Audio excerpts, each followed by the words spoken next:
Cek, satu, dua. Assalamualaikum warahmatullahi wabarakatuh. Itu matiin kamu. Matiin.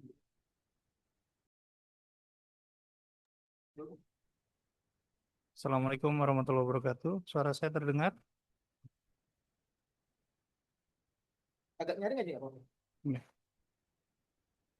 Anak-anak sekalian, suara saya terdengar? Hmm, Dengar, Pak. baik, terima kasih. Sebentar ya. Kita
ya,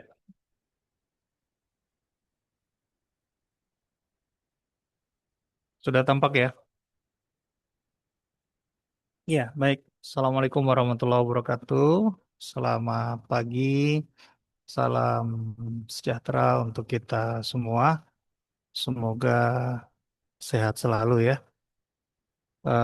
Izin memperkenalkan diri. Nama saya Rizal Effendi Panga.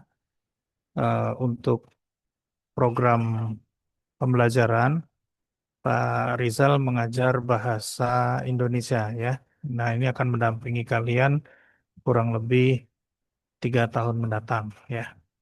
Baik, sebelum kita memulai proses belajar, mari kita berdoa menurut agama masing-masing. Berdoa, silakan. Bismillahirrahmanirrahim.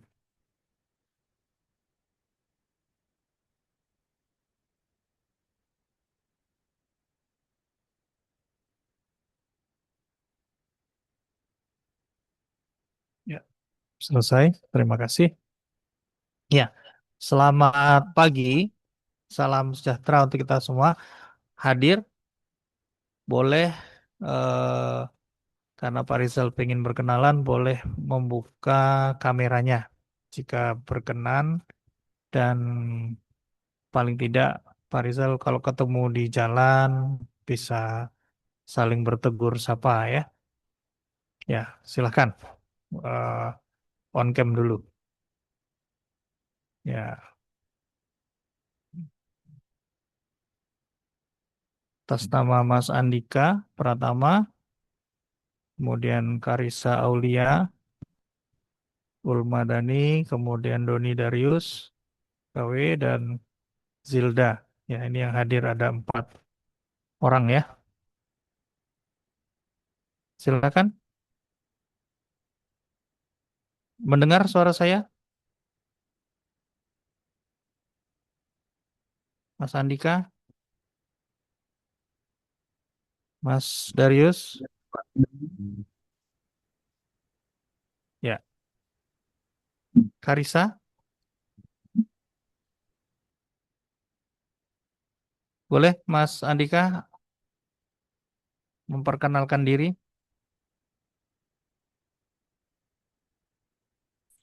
Nama saya Syahnur Andika Pratama, Pak. Mm-mm. Tinggalnya di Tenggarong. Tenggarong ya, baik. Mm-mm. Ada lagi ya? Lanjut, Karisa atau Darius, kemudian Mbak Zilda, silakan. Siapa lagi selain boleh? Ya, kita respon dulu ya. Sebelum kita mulai belajar, kita respon dulu apakah hadir nih. Karena untuk belajar dengan pola daring ini memang perlu effort yang besar ya. Nah, kita perlu sama-sama berkomitmen dan sama-sama bersungguh-sungguh ya. Terima kasih Mas Andika sudah memperkenalkan diri dari Tenggarong.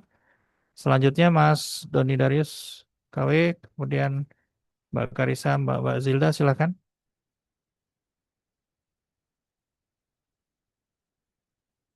mendengar suara saya. Iya, Pak. Oke, silakan Mbak Karisa memperkenalkan diri. Ya.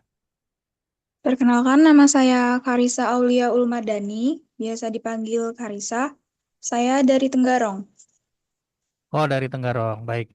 Terima kasih Mbak Karisa. Lanjut Mbak Zilda,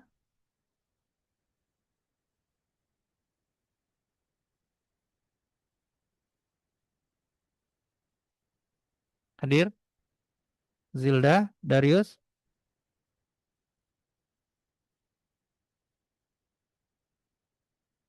Baik.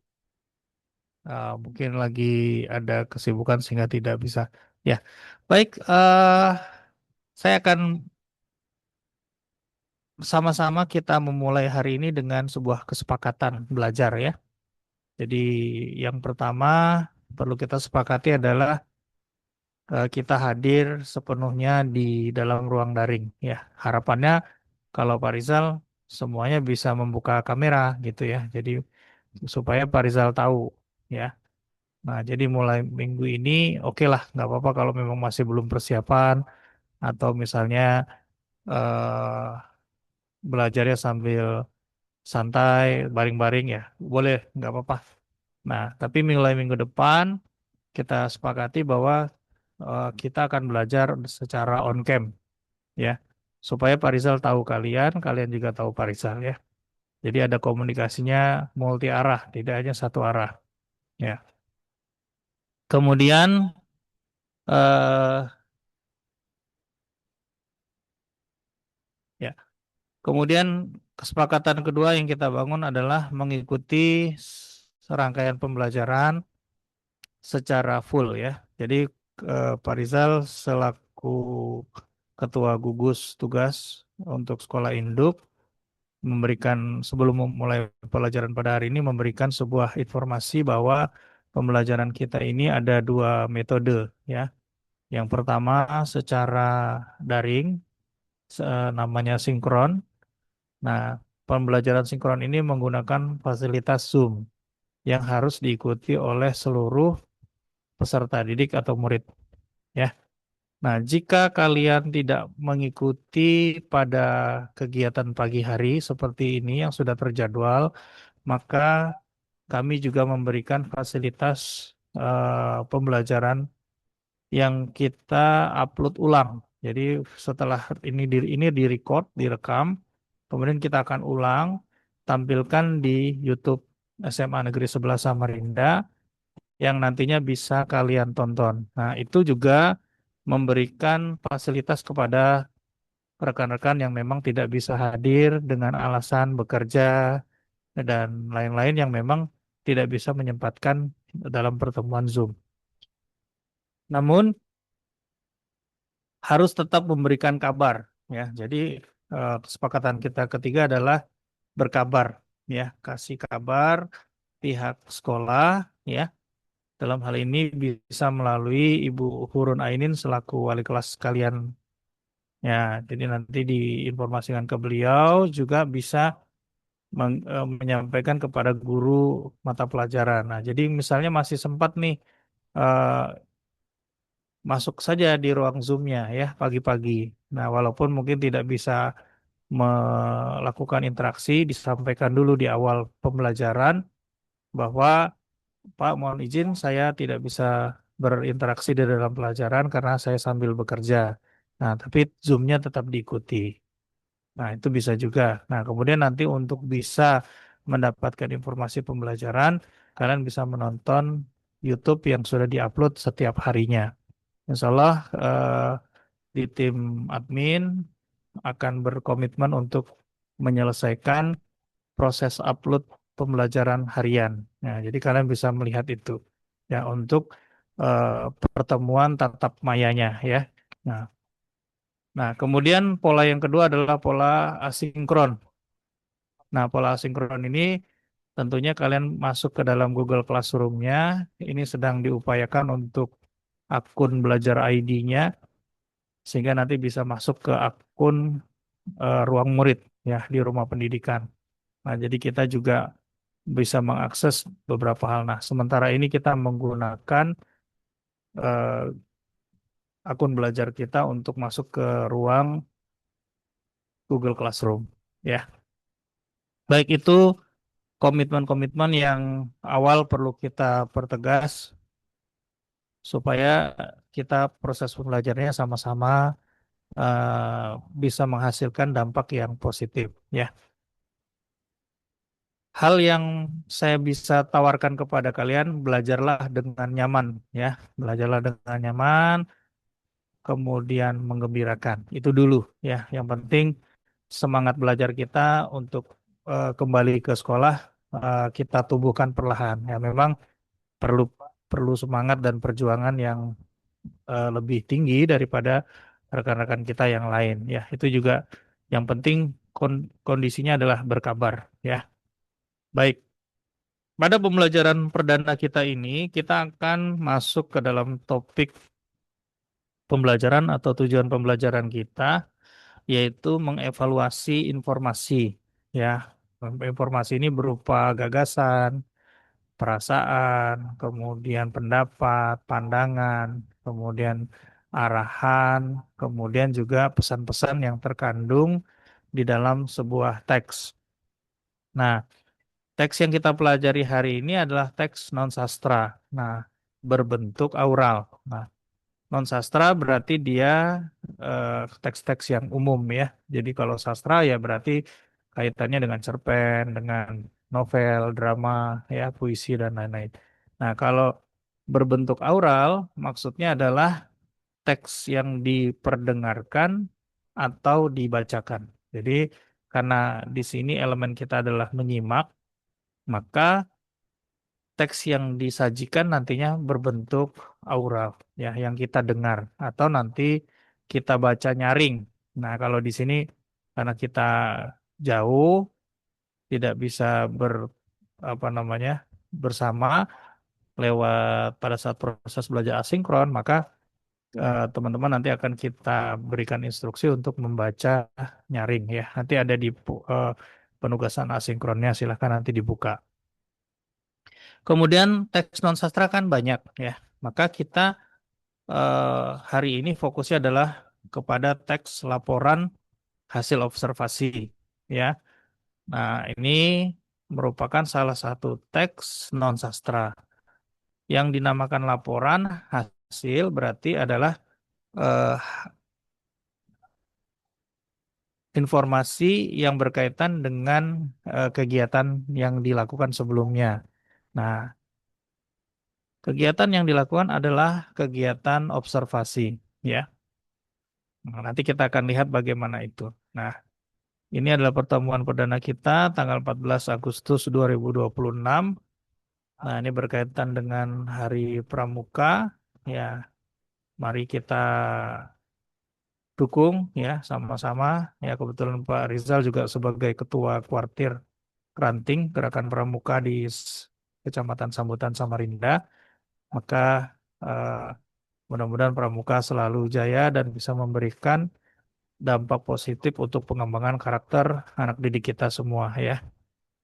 Kemudian kita tidak kalah penting adalah memberikan informasi kepada kalian bahwa di dekat kalian itu ada sekolah mitra kita, yaitu SMA Negeri 1 Sangatta dan SMA Negeri 1 Tenggarong. Nah, untuk Mas Andika dengan Mbak Karisa itu bisa pada nanti saat pendampingan berkunjungnya ke SMA Negeri 1 Tenggarong, ya. Untuk Mas Darius karena dari Kutim itu bisa nanti ke SMA Negeri 1 Sangatta Selatan. Nah, Mbak Zilda ini kebetulan di Samarinda. Nah, itu nanti bisa merapat ke SMA Negeri 11 Samarinda sebagai sekolah induk ya. Ya. Kemudian kita akan masuk ke materi kita yaitu terkait dengan anatomi fakta, bagaimana kita mengonstruksi teks laporan hasil observasi atau LHO ya. Jadi di sini kita lihat bahwa teks laporan hasil observasi itu mengubah sebuah realita menjadi data objektif. Nah, jadi melalui proses observasi, pengamatan, penglihatan kita mengamati apa yang terjadi di sekitar kita, kemudian kita ubah menjadi data objektif dalam bentuk teks laporan. Nah, teks laporan hasil observasi kompleks ini bukan sekadar karangan, jadi nggak bisa dihayal-hayal, ya, tetapi harus melalui sebuah sistem untuk mengekstrak fakta-fakta objektif dari dunia nyata, ya, tanpa pandangan pribadi. Jadi apa adanya. Jadi apa yang kita lihat, kita rasakan, kemudian kita temui, ya itu kita bahas untuk kita laporkan. Nah, untuk menyusunnya maka kita bisa menggunakan lensa pemikiran komputasional. Nah, ini mudah-mudahan kelihatan. Nah, saya coba perbesar ya. Sudah terlihat belum?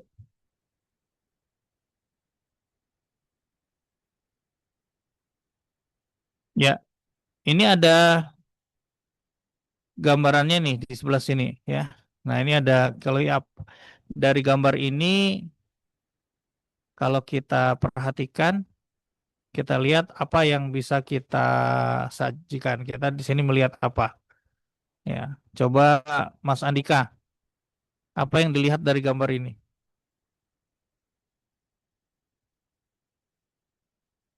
Mas Andika, Karisa, Darius, Zilda, boleh? Siapa yang mendengar suara saya boleh memberikan komentar.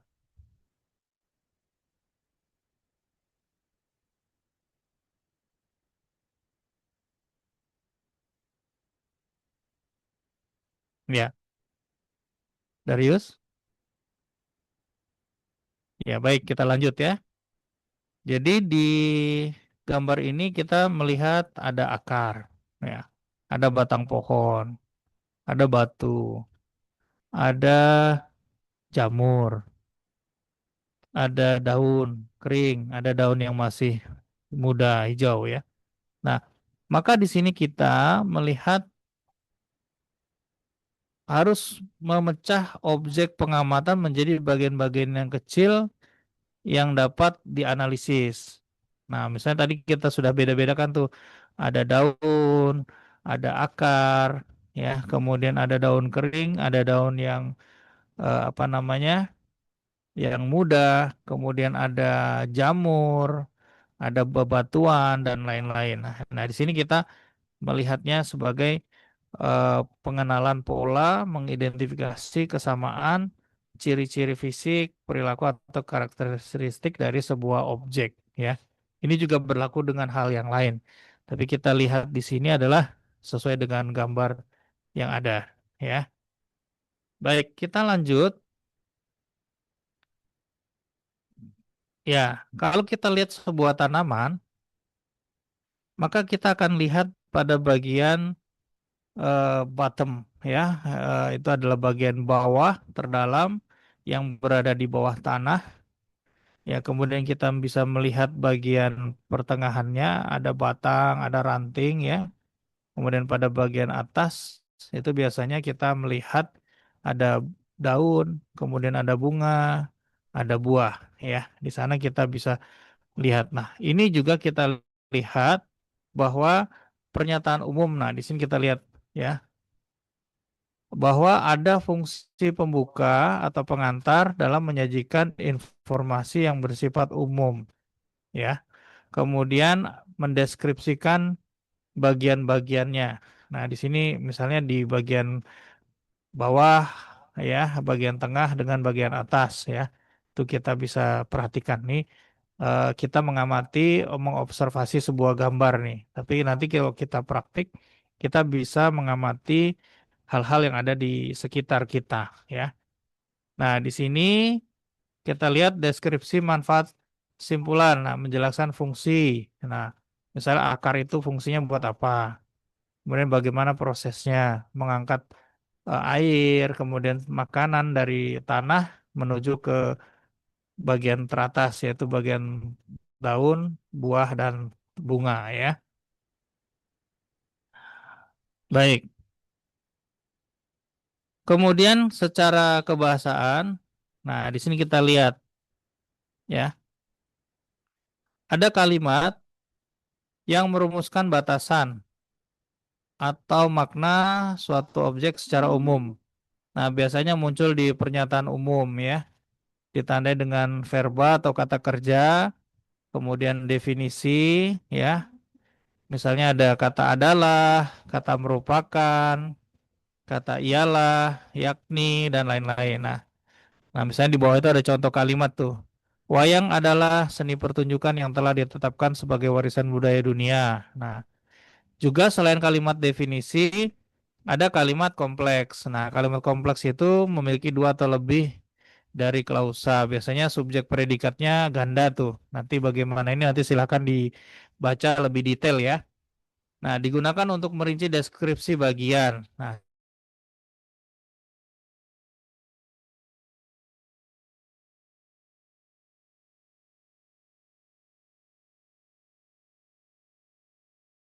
dan itu atau kata hubung ya. Nanti bisa dibaca kembali ya. Kemudian ada bukti objektif ya. Jadi observasi itu harus didukung dengan bukti yang objektif, tidak bisa kita reka-reka ya. Apa yang terjadi secara faktual, kemudian secara nyata itu kita data ya, secara terukur. Misalnya kalau kita amati pohon ya bagian-bagiannya kita lihat satu persatu ada apa saja di pohon itu. Bisa saja di pohon itu ada serangga, bisa saja ada binatang-binatang kecil yang lain ya, tidak hanya pohon ya. Nah, dia menjadi satu ekosistem bersama ya. Nah, kemudian data itu dua ya, ada data kuantitatif ya berupa angka, kemudian jumlah, ukuran, ya perhitungan-perhitungan matematis. Misalnya di sini dicontohkan panjang daun mencapai 5 cm. Ya, misal jumlah siswa yang berkunjung sebanyak 50 orang. Itu berbasis data kuantitatif ya, karena bisa diukur dan bersifat numerik ya. Kemudian data kualitatif ya. Permukaan daun terasa kasar dan ujungnya meruncing. Nah, itu pengamatan yang nggak bisa diukur dengan matematis, tapi dia bisa dilihat dengan penglihatan ya. Kita bisa membuat data-data yang lebih detail berdasarkan kualitatif data tersebut ya, berkaitan dengan warna, bentuk, tekstur, kemudian karakteristik tanpa angka ya. Nah, kemudian selain daripada itu, kita juga ada tentunya dalam membuat laporan, kita harus mengerti tentang tata tulis dan pedoman umum ejaan bahasa Indonesia atau PUEBI. Ya, jadi kita di pembelajaran bahasa Indonesia ini dua ber apa menggunakan bahasa yang baik, yang sesuai sopan santun, kemudian dan benar yang menggunakan kaidah atau aturan tentang kebahasaan itu sendiri ya. Contoh, laporan ini meneliti spesies Hymenopus coronatus ya. Titik 2. Serangga yang menarik. Titik. Penelitian dilakukan di hutan hujan tropis, hasilnya menunjukkan adaptasi. Titik 2 yang unik. Nah, maka kita dilihat di sini ada beberapa yang kita perlu lihat. Contoh misalnya istilah asing, ya. Nah, itu wajib dicetak miring atau istilah ilmiah. Ya, itu wajib dicetak miring. Itu bisa dilihat dari bagaimana tata tulis. Ya, nanti Pak Rizal akan berikan sumber-sumber belajar. Nah, silahkan nanti kalian lihat di dalam Google Classroom-nya. Ya, sementara ini yang Pak Rizal masih berikan adalah bahan belajar sama bukunya. Ya, jadi nanti Pak Rizal akan selipkan juga file-file tentang tata tulis atau PUEBI ini atau kaidah. Ya, buku-buku yang nanti bisa kalian baca untuk menambah pengetahuan. Ya, jadi memang di pembelajaran daring ini atau pendidikan jarak jauh, memang kemandirian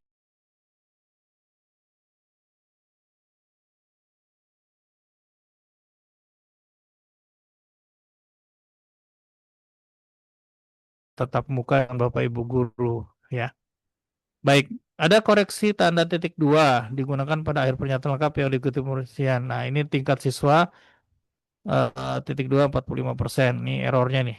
Nah, ini kita lihat. Nah, kemudian tanda titik koma dipakai untuk memisahkan kalimat setara di dalam kalimat majemuk ya. Misalnya kalimat pertama penelitian dilakukan di hutan hujan tropis, hasilnya menunjukkan adaptasi yang unik. Nah, sebenarnya penulisannya di situ jadi salah ya. Makanya ada yang disilang ya. Nah, itu nanti kita lebih lanjut ya. Nggak, nah, kalau yang seperti ini memang nggak bisa 1-2 hari ya. Harus rutin, harus mau meluangkan waktu untuk belajar ya. Dan ini gunanya untuk apa dalam kehidupan sehari-hari? Ya, tentu dalam bahasa publik kita bisa berkomunikasi dengan yang baik. Ya, ada sebuah pernyataan dari guru saya bahwa pemikiran itu tidak bisa dimengerti oleh orang lain kalau tidak dibahasakan. Ya, jadi pembahasan itu merupakan perwujudan dari pemikiran seseorang. Jadi setiap apa yang kita bahasakan melambangkan apa yang kita pikirkan. Nah, sehingga apa yang kita pikirkan bergantung apa yang kita baca. Nah, jadi kalau kita bacanya banyak, maka secara otomatis kita akan menambah pengetahuan lebih banyak. Nah, persoalannya kita, Pak, kami sudah bekerja nih, kemudian kami punya kesibukan yang tidak bisa ditinggal.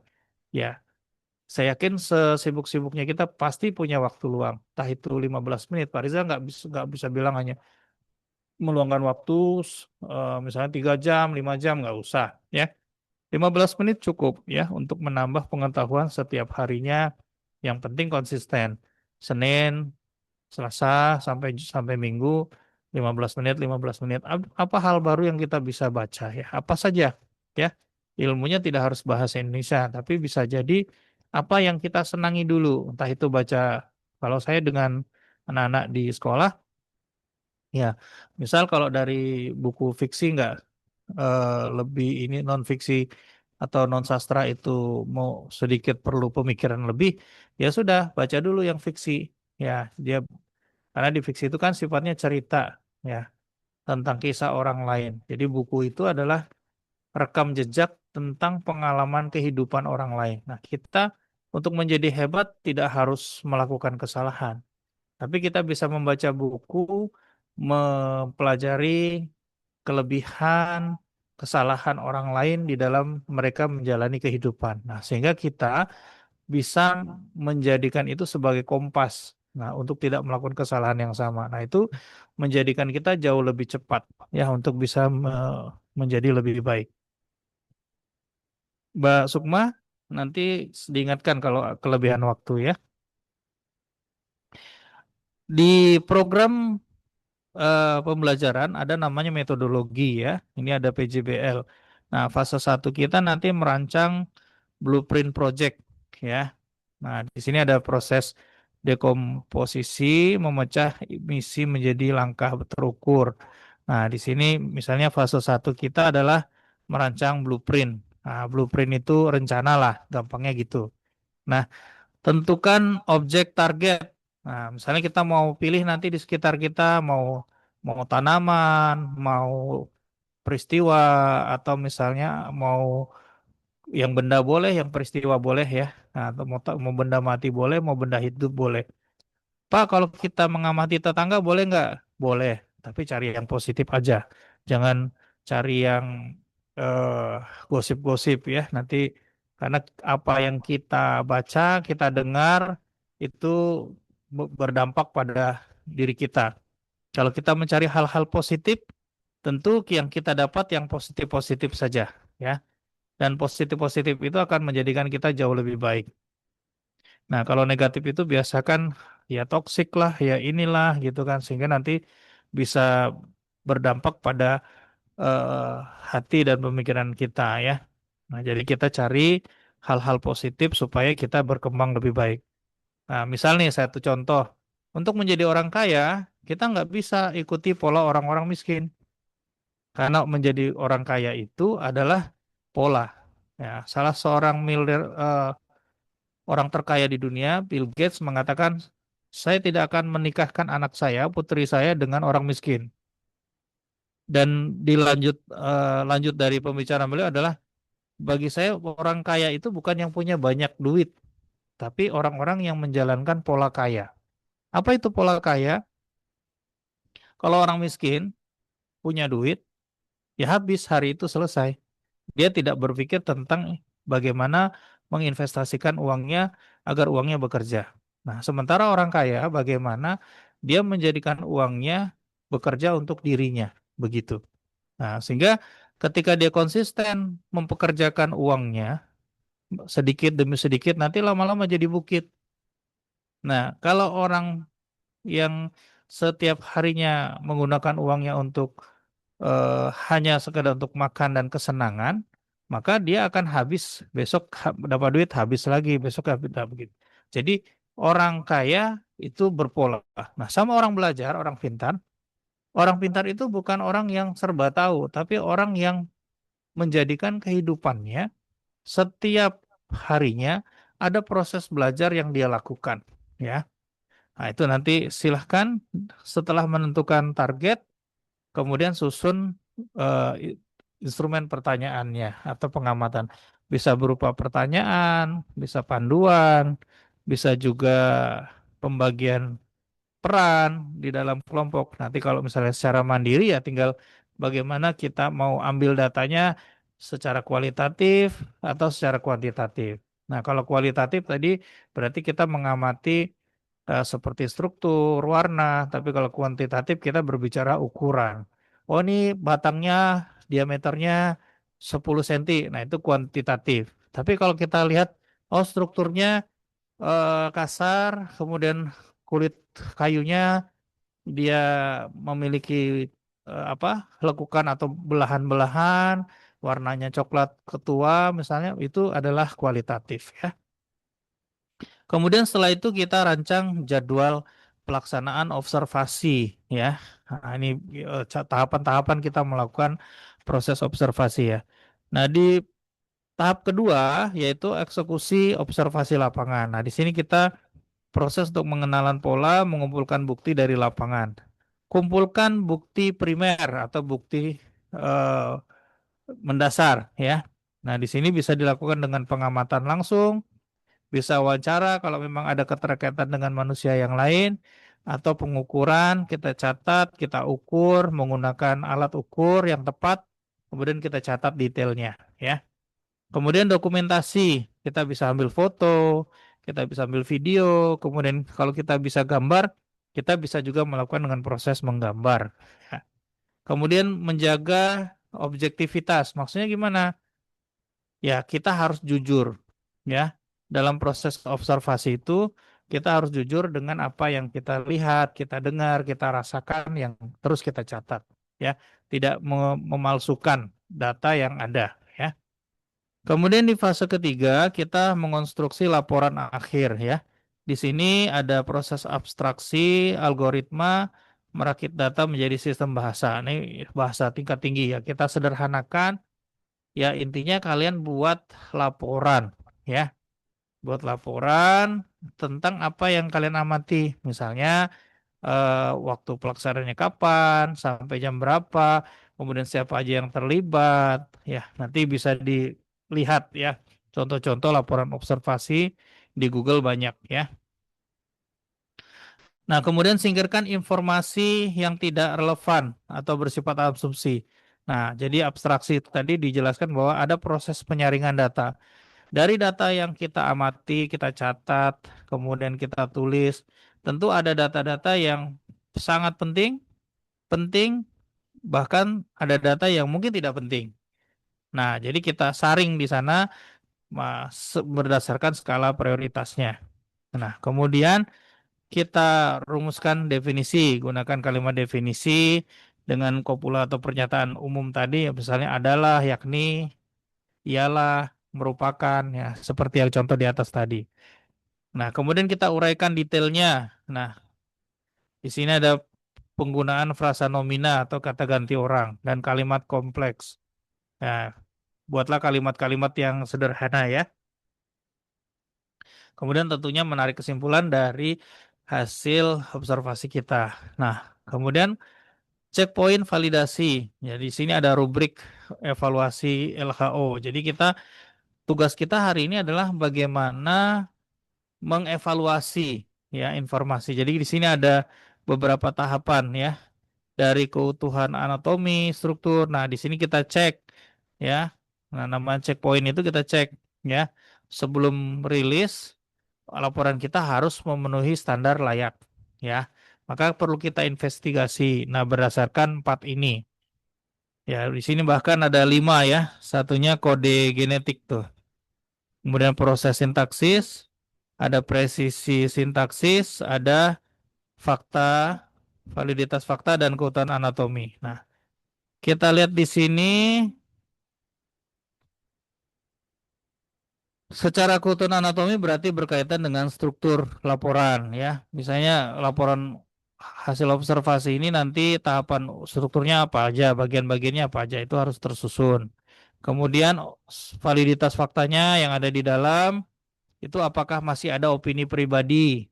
Nah, kalau masih ada disingkirkan, ya. Kita harus pakai data berdasarkan data kualitatif atau data kuantitatif, eh, tetapi berdasarkan pengamatan, ya, bukan opini kita. Kita tidak lihat nih pohonnya misalnya, tapi kita lihat pohonnya subur, ya, ternyata di lapangan pohonnya tidak subur, ada bagian yang rusak, daunnya yang kering, misalnya kurang air atau bagaimana. Nah, itu faktanya di lapangan. Tapi karena kita nggak lihat, pakai opini pribadi, kita nggak bisa dapat hasil yang maksimal. Sehingga memang laporan hasil observasi ini harus kita turun tangan langsung, ya, atau tim. Kemudian kode genetik kebahasaan dilihat di sana secara tata kalimatnya, kemudian struktur kalimatnya bagaimana, ya. Intinya ini terkait dengan kebahasaannya. Kemudian secara presisi sintaksis di sana tadi ada penggunaan tanda baca, kemudian eh, pedoman umum ejaan ini sudah masuk enggak gitu, ya, sudah presisi tidak, ya. Nah, itu gambarannya ketika kita nanti membuat laporan, ya. Nah, kemudian, nah, ini sudah habis, ya. Baik. Sampai di sini ada yang ingin disampaikan? Ya, jika tidak ada yang disampaikan, boleh tuliskan di kolom chat apa yang sudah kalian pahami dari apa yang saya sampaikan, ya, di kolom chat. Silakan. Kita beri waktu sekitar 2 menit, ya. Tidak usah panjang-panjang, nggak apa-apa. Tapi apa yang bisa kalian terima, yang bisa kalian dapatkan dari apa yang kita bahas hari ini berkaitan dengan teks laporan hasil observasi. Silakan. di kolom chat ya, ditulis.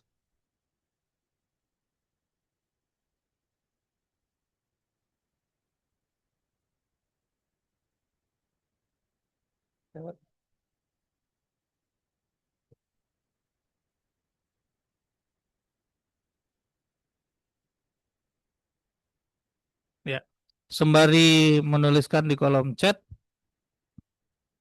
Nah, di sini saya buka di Google Classroom kita. Di sini ada sumber belajar, ada buku paket bahasa Indonesia. Ya, ini nanti tugas di asinkronnya adalah pelajari paket eh, bab 1 ya, tentang laporan hasil observasi untuk dibaca. Ya. Kemudian ada 4 hal, nanti membaca buku dengan nyaring ya. Kemudian nanti setelah itu kalian berikan komentar ya. Nah, ini ada petunjuknya sudah ada. Kemudian ini tadi bahan yang sama, nanti silakan dibaca ulang. Kemudian nanti apa yang sudah kalian sampaikan nanti setelah membaca ulang apa yang dipelajari nanti bisa diberikan komentar ya. Kemudian ini adalah tahapan-tahapan mengevaluasi ya. Coba kita buka. Jadi di sini bagaimana mengevaluasi sebuah teks. Nah, mengevaluasi pada dasarnya adalah menjadi seorang detektif. Nah, agar bacaan yang kita baca itu bisa kita uji agar masuk akal, terbukti, benar, dan dapat ditulis dengan rapi sesuai dengan kaidah ya. Ada 5 tahapan. Yang pertama kita cek ide utama dan tujuan dari sebuah teks. Ya, kemudian kedua, kita uji alur logikanya, kemudian kita periksa bukti dan faktanya, kemudian perhatikan bahasa dan tanda bacanya, yang terakhir adalah kejujuran sumber. Ya, ini bebas dari plagiat atau bebas dari opini pribadi yang seperti kita bahas tadi ya. Jadi nanti silahkan kalian bisa membacanya ulang ya. Kemudian setelah itu di akhir ini ada sebuah video ya. Sebuah video yang nanti akan kalian tonton ya. Ini tidak akan saya buka di sini karena ini masuk dalam penugasan asinkron kita ya. Jadi saya melihat ini ya. Baik, di sini kita akan lihat PJJ ikut upacara di mana Pak? Nggak usah ya. Ini kita kasih jawaban PJJ tidak usah ikut upacara ya. Nah, karena kita belum setting untuk upacara daring ya. Kemudian ini tadi ini tentang uang. Oh ya, berarti yang membahas tentang pola kaya tadi ya. Nah, tapi pola kaya tadi hanya bagian bahan yang diobservasi ya, Karisa. Jadi topik kita itu hari ini bagaimana kita mampu melihat segala peristiwa yang ada di sekitar kita apa saja. Mau uang, mau orang, mau benda, mau peristiwa apa saja ya. Nah, yang kita pelajari pada intinya adalah tentang bagaimana kita mampu melihat lingkungan kita. Nah, ini Mas Andika supaya menambah ilmu benar ya. Apa yang kita pelajari pasti akan menambah ilmu pengetahuan ya. Minimal Pak Rizal kasih syarat nih, setiap harinya membaca minimal 15 menit ya. Apa saja bebas ya. Nah, di luar daripada asinkron kita, baca aja buku apa saja yang kalian miliki di rumah atau dari buku-buku online yang sifatnya pengetahuan atau menambah pengetahuan minimal 15 menit ya untuk menambah kompetensi yang ada di dalam diri kita. Baik. Saya rasa waktu saya sudah berakhir di 10.23 tadi eh, pertemuan hari ini. Pak Rizal cukupkan. Semoga kalian sehat dan tetap bisa terus bersemangat sampai akhir masa studi ya. Melaksanakan prosesnya dengan baik. Jika nanti ada kendala-kendala di dalam proses pembelajaran, mohon berkabar seperti kesepakatan kita. Apa saja yang kalian alami, kalian rasakan, berkabar. Ya, sehingga nanti ada solusi-solusi terbaik yang bisa kita rumuskan bersama. Ya, demikian dari Pak Rizal. Terima kasih banyak atas kehadiran kalian. Sampai jumpa di pertemuan minggu depan pada hari dan jam yang sama. Ya, salam pramuka, eh, sehat selalu. Semoga kalian menjadi anak-anak baik yang selalu beruntung. Ya, salam untuk orang tua kalian. Pak Rizal akhiri dengan doa kafarat majelis. Subhanakallahumma wa bihamdika. Ashadu alla ila anta astaghfiruka wa atubu ilaik. Assalamualaikum warahmatullahi wabarakatuh.